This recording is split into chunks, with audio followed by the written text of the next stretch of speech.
नमस्कार, Asian news 321 में आप सभी का स्वागत है। आज हम तरवा थाने पर हम बात करते हैं कि आखिर इस घटना का निचोड़ क्या है और इस घटना को कौन अंजाम दिया है। आइए हम बात करते हैं। सबसे पहले आपको हमारे चैनल पर स्वागत है। धन्यवाद। आपके चैनल के माध्यम से मैं अपना परिचय देना चाहता हूं। मेरा नाम है बलिराम आज़ाद। हम आजमगढ़ से ही बिलोंग करते हैं और रावण सेना भीमारी उधम सिंह फाउंडेशन नाम से हम लोग अपना एक स्वतंत्र संगठन चलाते हैं। तो यह जो घटना तरवा थाना के अंतर्गत भाई सनी कुमार की निर्मम हत्या हुई। हत्या के पीछे का कारण अभी हम लोग उनके पिताजी से बात किए, उनकी दोनों बहन थी उनसे भी बात किया गया और उनकी माताजी से भी बात की गई। तो पता चलता है कि 4 कांस्टेबल आते हैं और लड़की का कुछ मामला था। चारों कांस्टेबल आते हैं पूछताछ के लिए, सनी कुमार को लेके जाते हैं कि पूछताछ करके हम इनको छोड़ देंगे। तो पूछताछ के लिए ले जाते हैं। ये घटना 28 तारीख की है। तो 28 तारीख में थाने में ले जाते हैं, 28 को रखते हैं, 29 को रखते हैं और 29 तारीख में कुछ इनके पटीदार लोग, पड़ोसी लोग जाते हैं मिलने के लिए। तो थाने के लोग उन्हें पानी तक नहीं देने देते हैं, मिलने नहीं देते हैं। फिर 30 तारीख के रात्रि में सनी कुमार की हत्या हो जाती है और हत्या का कारण जो भी प्रशासन के लोग बताते हैं कि बाथरूम में जा कर के और पजामे के नाड़े से ये फांसी लगा लिया।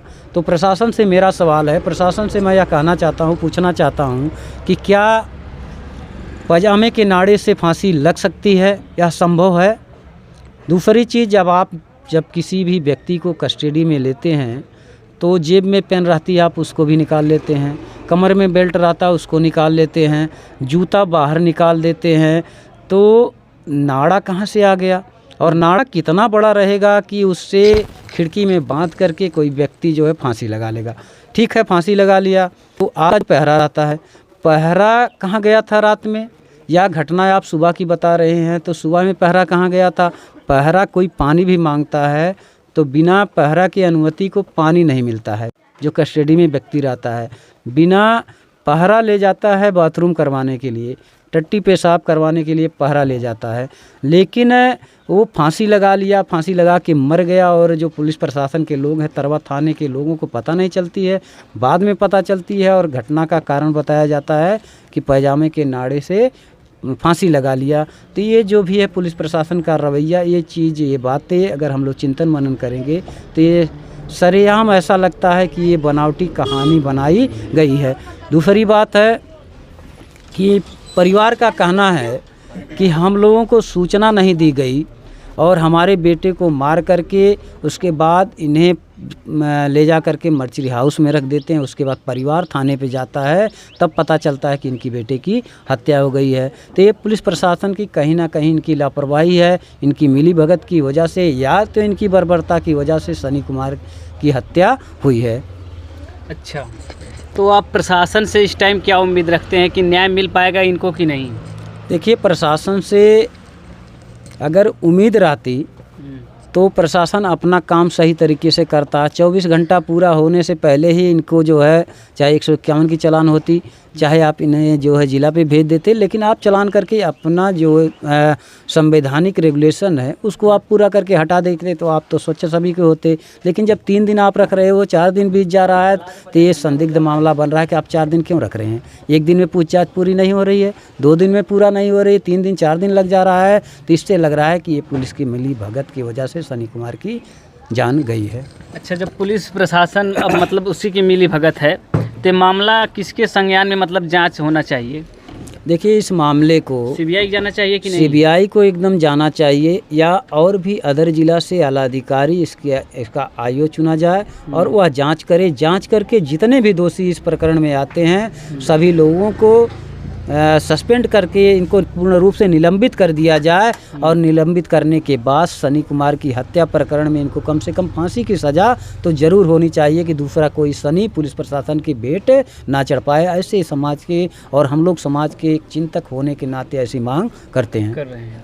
और सरकार के इस प्रशासन पर क्या आप कहेंगे कि सरकार की व्यवस्थाएं क्या हैं? देखिए, सरकार की व्यवस्थाएं, अगर सरकार की व्यवस्थाएं अच्छी होती तो योगी सरकार से पहले चाहे अखिलेश सरकार रही हो, चाहे बहन जी की सरकार रही हो, तो इस प्रकार से पूरे उत्तर प्रदेश में कोई ऐसा मामला नहीं आया होगा कि जो पुलिस कस्टडी में लेकर के और निर्मम तरीके से हत्या हो जाए। तो मैं ये तो कहना चाहता हूँ कि पूर्ण रूप से जो उत्तर प्रदेश सरकार है यह पूर्ण रूप से फेल चल रही है।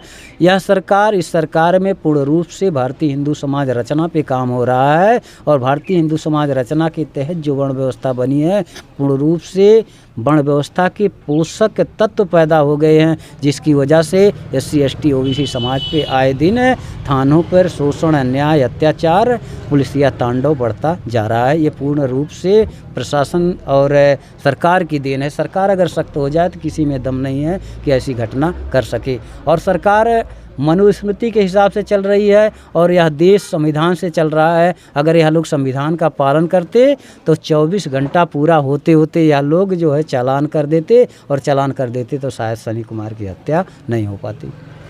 अच्छा, तो जैसे आप कह रहे हैं कि ये सरकार मनुस्मृति और वर्ण व्यवस्था के अनुसार चल रही है, तो मतलब इस सरकार को, इस प्रशासन को व्यक्ति विशेष लोग चला रहे हैं क्या? आपके कहने का मतलब ये है?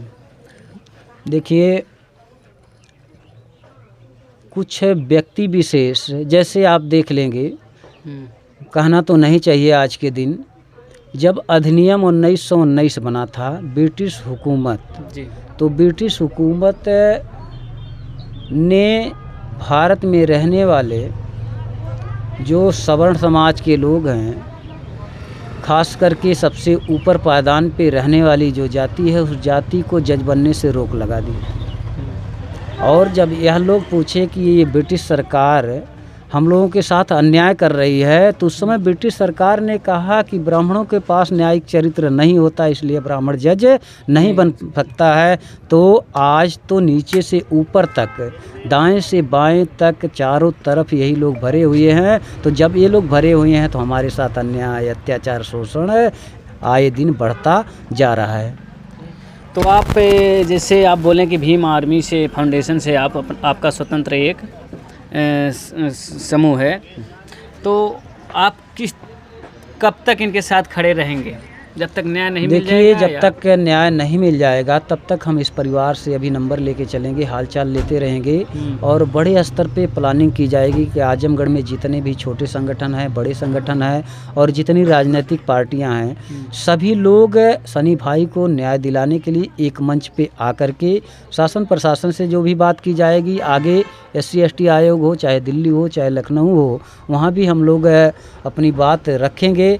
और लेटर के माध्यम से हम लोग उत्तर प्रदेश के जो मुख्यमंत्री हैं आदित्यनाथ योगी जी के पास भी इस घटना को हम लोग पहुंचाने का काम संगठन के माध्यम से करेंगे। और जब तक परिवार को न्याय नहीं मिल जाता है तब तक हम लोग चैन से बैठेंगे नहीं। अच्छा, चंद्रशेखर आज़ाद यहाँ आएंगे कि नहीं? अब चंद्रशेखर आज़ाद आएंगे कि नहीं, इस बात को मैं पूर्ण रूप से नहीं कह सकता हूं, क्योंकि हम लोग आप बात उनके तक पहुंचाएंगे, ये बात की नहीं? हाँ, जो यहाँ की टीम है भीम आर्मी और आज़ाद समाज पार्टी की, वो कल जो है कल आएंगे। कब तक आएंगे? अच्छा, कल यहाँ की जिला कमेटी के लोग थे और आजमगढ़ मर्चरी हाउस पे भी कुछ लोग थे। तो पता चला है कि ये लोग अपनी बात को चंद्रशेखर आज़ाद तक पहुंचाए हैं और चंद्रशेखर आज़ाद जी का भी ट्वीट आया है कि जल्द से जल्द यहाँ पे फनी कुमार हत्या प्रकरण में चंद्रशेखर आज़ाद यहाँ आएंगे। लेकिन मैं एक बात अपनी रखना चाहता हूँ, आने से और ना आने से, जैसे अभी एक घटना यहीं पे हुई थी बांस गांव में, सत्यमेव जयते पप्पू प्रधान की हत्या हुई और हत्या में उस समय SP थे सुधीर सिंह, तत्काल उनका तबादला होता है, फिर दूसरे SP आते हैं और इस कदर पुलिसिया तांडव किया गया था कि उनकी श्रद्धांजलि को नहीं करने दिया गया। और चंद्रशेखर आज़ाद जी आ रहे थे तो उनको अतरौलिया हाईवे पे ही रोक दिया गया। जो लोग अतरौलिया हाईवे पे थे उनके ऊपर भी FIR तरवा प्रकरण में हुआ है और जो लोग मौजूद बेचारे थे उनके ऊपर भी हुआ है। तो मैं तो ये कहता हूँ कि जो भी काम हो लीगल तरीके से हो, संविधान के दायरे में हो, और जो हमारे भाई लोग हैं, जो गरीब तबके के लोग हैं, इनके ऊपर फर्जी मुकदमा में ये लोग फंस ना पाएँ। संविधान के दायरे में रह करके हम लोग भाई सनी को न्याय दिलाने का काम करें, चाहे जो भी लोग आएँ, लेकिन वह लोग संविधान के दायरे में रह करके न्याय दिलाने का काम करें। चलिए धन्यवाद।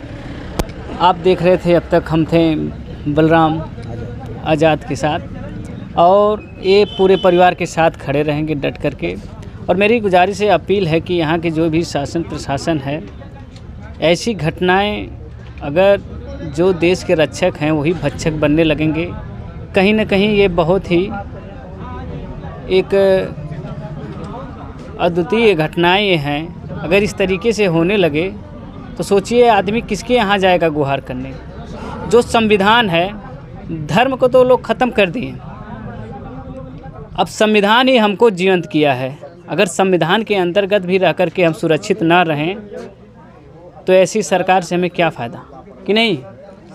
तो ऐसी सरकार से हमें क्या फ़ायदा? देखिए, ऐसी सरकार से हमारा कोई फ़ायदा नहीं है। सरकार, द ग्रेट लीडर मान्यवर साहब कांसीराम जी कहे थे कि 10 का शासन 90 पे नहीं चला। वोट हमारा, राज तुम्हारा नहीं चलेगा, नहीं चलेगा। बिहार के लेनिन बाबू जगदीश प्रसाद कुशवाहा जी कहे थे कि 100 में 90 शोषित हैं, 90 भाग हमारा है। और डॉक्टर अंबेडकर का सपना ही जगदेव तुम्हारा नारा है, 100 में 90 शोषित है, 90 भाग हमारा है। तो 90 भाग जब हमारा है तो हमारा राजा भी होना चाहिए। इसकी तैयारी में हम लोगों को लगना चाहिए। जब राजा हमारा होगा और राजा धार्मिक होगा तो प्रजा भी धार्मिक हो जाएगी। अच्छा, PDA का नारा लेकर के, PDA के जननायक अखिलेश यादव हैं, जो पिछड़ा और दलित समाज के लिए हमेशा खड़ा रहते हैं। तो क्या आपके विचार से क्या इस घटना को लेकर के किस रूप में आप देख रहे हैं? देखिए, यह जो घटना है, मैं तो ये कहता हूँ कि यह SC ST OBC समाज पे जितनी भी घटनाएं हैं, खास करके SC समाज की घटना है, तो इस घटना को PDA से ना जोड़ा जाए तो बेहतर रहेगा। क्योंकि सुनिए हमारी बात, यहाँ पर समाजवादी पार्टी के 10 विधायक हैं, 2 सांसद हैं। अगर वो चाहेंगे तो इस प्रशासन के खिलाफ एड़ी से चोट अगर लगा देंगे, धरना प्रदर्शन करें। अगर नहीं प्रशासन मान रही, CBI की जांच करवाएं, तो इससे क्या आपको लगता है कि वो पूर्ण रूप से लगे रहेंगे या बस एक आश्वासन देकर चले जाएंगे? जैसे आश्वासन की बात अलग, अगर ये लोग सही मायने में लग जाएं तो 10 विधायक 2 सांसद हैं और पूरे जिला पे समाजवादी पार्टी का कब्जा है, तो ये अन्याय, अत्याचार, शोषण आजमगढ़ में तो बंद हो ही सकता है। लेकिन ये लोग सही मायने में अगर काम करेंगे तब, अगर वो सिर्फ PDA को जोड़ करके काम करेंगे तो वो तो अलग बात हो गई। यहाँ बात है कि एक शोषित समाज पे अन्याय, अत्याचार पुलिस के द्वारा हुआ है, तो इस परिवार को न्याय दिलाने के लिए जितने भी लोग आ रहे हैं, क्योंकि हम सभी लोग, हम भारत के लोग हैं, सभी लोग आए और सभी लोगों की एक सोच हो कि इस परिवार को न्याय मिले। जी, चलिए धन्यवाद दोस्तों, हम बने थे, फिर मिलेंगे अगले वीडियो।